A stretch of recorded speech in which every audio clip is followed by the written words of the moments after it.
I whakakorengia te hui nui ma ngā katorika Māori i tēnei tau, he hui kā tū ia aranga, hei whakakotahi e ngā katorika Māori nei. Ko te ingoa o te hui nei, ko te hui aranga. Neke atu i te whitu te kautau, tēnei hui e tū ana ki Aotearoa nei. Ko te uru tapu nui o te hāhi katorika i rō mā tētahi i mate ki te kauhau, kia kore noiho i St. Peter's Basilica. Engari he mea whakapāho tana kauhau, me ana inoi, mā rungi te ipurangi ki wāna apataki. I karanga te pōpā o te hāhi katorika kia ū ngā pononga katorika ki te kotahitanga i tēnei wā hau rokuroku. Anei rā Ahania Douglas.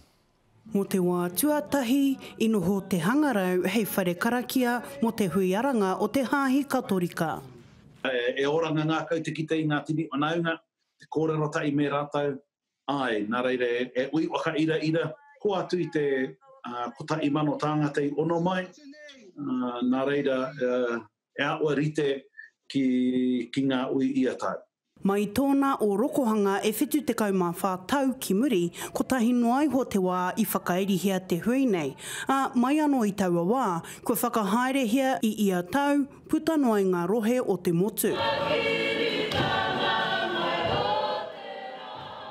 He oi anō ahakoa ngā take o te wā, i whai wāhi tonu atu ngā tikanga matua o te hui. Ko ngā wānaupani koa, o ka uangia ngā ingo o rātou mate, i te wakātu atu o rātou pikitia, ki mua i te zui, me te rārangi o rātou ingoa kia ea te mamae. Nā reira, koera te mea nui kia ea te mamae.